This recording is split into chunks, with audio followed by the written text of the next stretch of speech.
Forward block जो नेताजी ने जिसकी स्थापना की है, और नागपुर में फॉरवर्ड ब्लॉक का वो दबदबा था एक ज़माने में कि नागपुर कॉरपोरेशन में फॉरवर्ड ब्लॉक के बगैर सम्मति के कोई पदाधिकारी बनता ही नहीं था। यहाँ तक कि भगवंतराव गायकवाड़ जो फॉरवर्ड ब्लॉक के थे वो मेयर भी बने थे। भाऊ जामवंतराव झोटे शायद 2 बार मेंबर ऑफ पार्लियामेंट, 2-3 बार, और कई विधायक और सांसद यहाँ बने। ऐसी ये पार्टी जो नागपुर में बहुत एक ताकतवर पार्टी गिनी जाती थी, आज उस पार्टी का अस्तित्व बहुत कम हो चुका है। और शायद अगर मैं गलत नहीं हूँ तो ऑल इंडिया लेवल पर भी फॉरवर्ड ब्लॉक का क्षरण हुआ है, कमज़ोर हुई है वो। और दुख इस बात का है कि दुनिया का सबसे बड़ा आइकॉन नेताजी सुभाष चंद्र बोस हमारे पास है, और फिर भी हम उस नाम को कैश नहीं कर नहीं पा रहे। हालांकि हमारी कमज़ोरी, हम कबूल करते उस बात को। तो आज आपके माध्यम से हम ये जानना चाहेंगे कि फॉरवर्ड ब्लॉक का ये शिथिलता उसमें क्यों आई, ये कमज़ोरी उसमें क्यों आई, और राष्ट्रीय लेवल पर जो आज की राजनीति है उसमें फॉरवर्ड ब्लॉक की क्या भूमिका रहेगी। और नागपुर कॉरपोरेशन के चुनाव भी निकट है, 4-5 महीने के बाद है, तो उसमें फॉरवर्ड ब्लॉक का क्या रोल रहना चाहिए। आपका मार्गदर्शन और ये टीवी के माध्यम से लोगों तक आपकी बात पहुँचे, इस मकसद से आपका साक्षात्कार हम लेने जा रहे हैं। आप बोलिए सर। ठीक है, आपने जो 3 प्रश्न किया है, एक है एक ज़माने पर फॉरवर्ड ब्लॉक नागपुर और महाराष्ट्र में एक राजनीतिक दल हिसाब से उसका कॉरपोरेटर, विधायक, संसद सब चुन के आ रहे थे। और नेताजी सुभाष चंद्र बोस का जो पार्टी फॉरवर्ड ब्लॉक की शुरुआत भी नागपुर से हुआ था, वो अभी नहीं है महाराष्ट्र के अंदर, नागपुर के अंदर नहीं है। क्यों ऐसे हुआ है? दूसरा, आने वाले दिन में फॉरवर्ड ब्लॉक का क्या भूमिका है, क्या तरीका है, और हिंदुस्तान की राजनीति में फॉरवर्ड ब्लॉक अभी क्या करने जा रहे हैं। बात बिल्कुल सही। हमारे साथ डॉक्टर GH फर्नांडस है। फर्नांडस साहब हमारा पार्टी का सेंट्रल कमेटी का सेक्रेटरी भी है, और स्टूडेंट पॉलिटिक्स से उन्होंने फॉरवर्ड ब्लॉक के साथ बॉम्बे से जोड़ा हुआ। तो हम जरूर कहेंगे एक ज़माना ऐसा था, ये नागपुर हमारा एक गाठी था। तो ये जो नेता लोग हमारा पार्टी में काम कर रहे थे, उन सभी के नाम से, उनका जो कामकाज से हमारा सबसे बड़ा उपलब्धि भी इसी धरती पर हुआ था। लेकिन हमारा देश की राजनीति बदल गया है। देश की जो राजनीति मनी पावर, मसल पावर और कम्युनल पॉलिटिक्स के अंदर बांटा हुआ है। इसमें एक असली पेट्रियोटिक पॉलिटिकल पार्टी को अपना अस्तित्व बचा के रखना बड़ा मुश्किल काम हो गया है। तो हम लोगों ने कोशिश भी किया, कोशिश अभी भी जारी है, जो हमारा पुराना जगह पर वापस जाने के लिए हम लोग अभी नई तरीक़ा से हम लोग तैयार होने जा रहे हैं। और सिर्फ महाराष्ट्र में नहीं है, हर राज्य में, जहाँ पर 24 राज्य में फॉरवर्ड ब्लॉक का कामकाज है, 24 राज्यों में किस प्रकार हम लोगों का कामकाज नए तरीक़ा से शुरू करना है, इसके बारे में चर्चा करने के लिए हम लोगों ने अप्रैल महीने का 8 और 9 तारीख उड़ीसा भुवनेश्वर में हम लोगों का नेशनल काउंसिल की मीटिंग बुलाया गया है। वहाँ पर हम लोग एक चिंतन शिविर के हिसाब से नेशनल काउंसिल में हम लोग चर्चा करके हर जगह पर, महाराष्ट्र और नागपुर नहीं है, हर जगह पर कैसे हम लोग का पार्टी को दोबारा हम लोग रिजुवनेट करना है, सशक्त बनाना है, उसी के बारे में हम लोग वहाँ पर चर्चा करेंगे। बहुत सारे कारण हैं, तो मैंने जो कहा है, कारण एक पैसा की राजनीति हो गया, एक तो बेनिफिशियरी पॉलिटिक्स हो गया। लोग भी सोचने लग गया है हम राजनीति में आने से हम देश के लिए काम करेगा, नहीं कि हमको क्या मिलेगा। लोग इसका सोच भी ऐसे हो गया। इलेक्शन के समय भी यही सोचते हैं, अगर जीत के जाने वाले को लाखों लाखों रुपया मिलता है, कमाई करते हैं, हमको क्या मिलेगा। तो एक बेनिफिशियरी पॉलिटिक्स हमारे देश के अंदर छाए हुए है। इसी के अंदर एक राजनीति, सच्चाई राजनीति दल को खड़ा होना, सस्टेन करना, सर्वाइव करना बड़ा मुश्किल है। फिर भी हम लोग नेताजी के सुभाष चंद्र बोस को सामने रखते हुए हम लोग आगे बढ़ रहा हो। दूसरा, हमारा जो आने वाले दिन की राजनीति है, तो उसमें हम जरूर कहेंगे फॉरवर्ड ब्लॉक हिंदुस्तान की आज़ादी की गर्भपात्र से जन्म हुआ है। फॉरवर्ड ब्लॉक कभी भी ख़त्म नहीं होगा, तो आगे चलते रहेंगे। और इसलिए हम लोगों ने ये सोच के रखा है, एक असली नेशनलिज्म, जो असली पेट्रियोटिज्म, जो देशभक्तों की एक नया तरीका से हम लोग पार्टी दोबारा रीऑर्गेनाइज करने जा रहे हैं।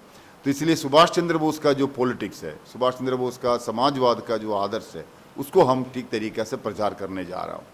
सुभाष चंद्र बोस कोई कम्युनिस्ट नहीं थे, उन्होंने एक सोशलिस्ट थे। उसका जो सोशलिस्ट जो विचारधारा है वो विचारधारा आज भी प्रासंगिक है। इसलिए हर देश अपना अपना तरीक़ा से समाजवाद लाना पड़ेगा। समाजवाद ना एक्सपोर्ट भी कर नहीं पाएंगे, ना आप इंपोर्ट भी कर पाएंगे। अपना देश की परिस्थिति के अनुसार आपको समाजवाद को तैयार करना पड़ेगा। ये जो पॉलिटिकल आइडियोलॉजी है, इस पॉलिटिकल आइडियोलॉजी को हम लोग प्रचार करने जा रहे हैं। तो एक तरफ पेट्रियोटिज्म और एक तरफ हमारे देश का पूंजीवाद को हटा करके समाजवाद को लाना, और जो विदेशी ताकत किस प्रकार हमारा सरकार को, हमारा नीति निर्धारण के हाथ लगा रहे उसको रोकना। इसलिए हम नेताजी को सामने रखते हुए एक नया नेशनलिस्टिक पॉलिटिक्स हम सामने पेश करने जा रहा हूँ। इसलिए हमारा पार्टी का झंडा में भी थोड़ा परिवर्तन करना, हमारा पार्टी का जो प्रोग्राम है, ये प्रोग्राम में भी हम लोग परिवर्तन करने जा रहे हैं। ये सभी हम ये उड़ीसा काउंसिल में हम लोग निर्धारित करेंगे। तीसरा, हम सेंट्रल पॉलिटिक्स में हमारा क्या भूमिका रहेगा। हम जरूर कहेंगे हिंदुस्तान एक गणतांत्रिक देश है और दुनिया का सबसे बड़ा गणतांत्रिक देश है। हमारा जो गणतंत्र का सबसे बड़ा सौंदर्य ये होता है मल्टी पार्टी डेमोक्रेसी। ये मल्टी पार्टी डेमोक्रेसी में हमारा गणतंत्र सशक्त भी हो जाती है। लेकिन बीजेपी सत्ता में आने के बाद ये मल्टी पार्टी डेमोक्रेसी और हमारा संविधान में जो लिखा हुआ है, एक हमारा देश एक धर्मनिरपेक्ष है, एक गणतांत्रिक है, एक सोवरिन है, सोशलिस्ट है, रिपब्लिक है, ये तो लिखा है। लेकिन ये सत्ता में आने के बाद हमारा सेक्युलरिज्म जो धर्मनिरपेक्ष है वो तो बांटवारा कर दिया है लोगों ने। हिंदू मुसलमान कभी हिजाब की बात उठाते हैं, कभी राम मंदिर की बात उठाते हैं, ये सब उठा करके लोगों को बंटवारा करने का कोशिश में लगे हुए हैं। दूसरा है, हमारे देश में हम लोगों ने लिखे रखा है समाजवाद, लिखा हुआ है हमारा संविधान में।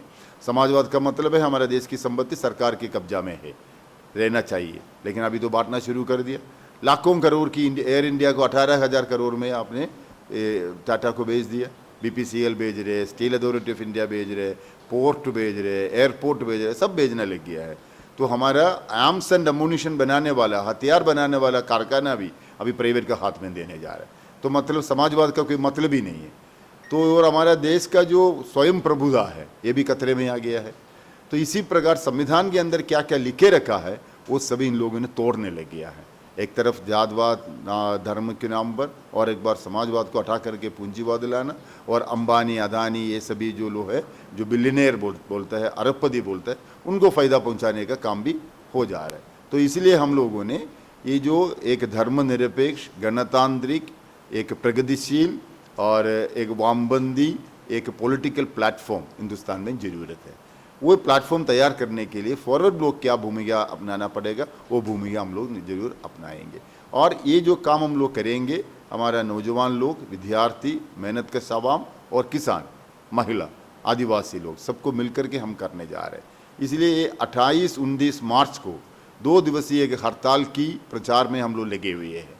आम हड़ताल की तरफ हम लोग जा रहे हैं। जो इस देश की श्रम कानून सब तोड़ दिया है, हमारा पब्लिक सेक्टर से प्राइवेटाइज करके जा रहे हैं। जो पेंशन स्कीम के नाम से इन लोग जो पेंशन मिलता थे वो भी हटा रहे।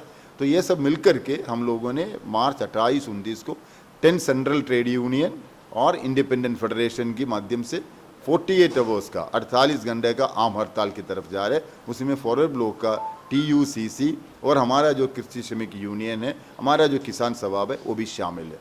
तो आने वाले दिन में इस राजनीति प्रचार करने के लिए हम लोग काम करेंगे। उसका शुरुआत है आज इस मीटिंग से हम लोग शुरू कर रहे हैं। नहीं, विदर्भ आंदोलन जो खासकर नागपुर में, विदर्भ में जो हुआ, उसमें अब वो आंदोलन बिल्कुल खत्म हो जा रहा है।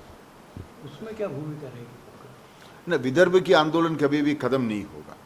हमारा देश में छोटे राज्य के पक्ष में है फॉरवर्ड ब्लॉक। फॉरवर्ड ब्लॉक का जो 18th पार्टी कांग्रेस हुआ था, उसी पार्टी कांग्रेस में हम लोगों ने रेजोल्यूशन भी अपनाया है। हम छोटे राज्य के पक्ष में हैं। ये जो डिवोल्यूशन ऑफ पावर का जो डिसेंट्रलाइजेशन है, उसी में लोगों को अगर फ़ायदा पहुंचाना है तो हमारा लोगों की पैसा उठा करके तो लोगों को वेलफेयर कर रहे हैं ना। तो ये पैसा उठा करके ज़्यादातर लोगों के पास अगर पहुंचाना है तो छोटे राज्य होना ज़रूरी है। हिंदुस्तान की इतना आबादी नहीं है अमेरिका में। हिंदुस्तान की अमेरिका की आबादी 30 करोड़ है, हमारा तो 130 करोड़ हो गया। अमेरिका में 50 राज्य है। तो हम भी तो राज्य बढ़ाने से दिक्कत क्या है हमारा? तो हम लोग जो सीट तो नहीं बढ़ा रहे, सिर्फ राज्य बढ़ा रहे। तो इसलिए विदर्भ के आंदोलन अभी भी है। ये सोते हुए ये सोया हुआ शहर है, किसी भी समय उठ जाएंगे, जगाना है। वो जगाने के लिए एक जमाने पर नेता लोग थे, विदर्भ शहर दोटेजी वगैरह वहाँ पे लोग थे, तो अभी भी दोबारा लोग उठाएंगे। फॉरवर्ड ब्लॉक उसमें लिए जो काम करना है हम लोग उसी काम करेंगे। जो लोग राजनीति के बगैर काम कर रहे हैं विदर्भ राज्य के लिए, हम उसको भी मदद करेंगे। वो हमारा पुराना नीति है, उसी में हम लेते रहेंगे। धन्यवाद।